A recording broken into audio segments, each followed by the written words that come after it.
Stage ముందున్న పెద్దలు గౌరవనీయులు పార్టీ ప్రధాన కార్యదర్శి రామ్ తరూర్ గారికి, అలాగే ప్రచార కమిటీ తెలంగాణ సాగర్ గారికి, ఇకపోతే స్టేజీని అలంకరించిన రాష్ట్ర నాయకులకి, వీర మహిళలకి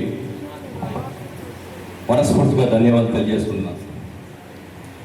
చలో చేవెళ్ళ చాలా ఆనందంగా ఉంది. మన అధినేత అధ్యక్ష వారు కోరుకునేది ఇదే. తెలంగాణలో పోరాట పటిమ ఉంటుంది, ఒక కమిట్మెంట్ ఉంటుంది, ఏదైతే చెప్తారో అది చేస్తారనేది మన పవన్ కళ్యాణ్ గారు ఎప్పుడు చెప్తా ఉంటారు. దాన్ని ఎలా మీరు నిరూపించారు. ఈ సభ ఇంత చక్కగా సక్సెస్ కావడానికి మరి యువ నాయకుడు ప్రజిత్ గౌడ్ గారికి, అలాగే తమిళరెడ్డి గారికి నేను ధన్యవాదాలు తెలియజేస్తా ఉన్నా.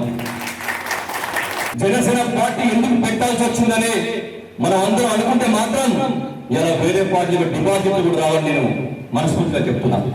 పవన్ కళ్యాణ్ గారికి తెలంగాణ మీద ప్రేమ కావచ్చు, తెలంగాణ మీద పటిమ కావచ్చు అని ఎప్పుడు చెప్తా ఉంటాడు.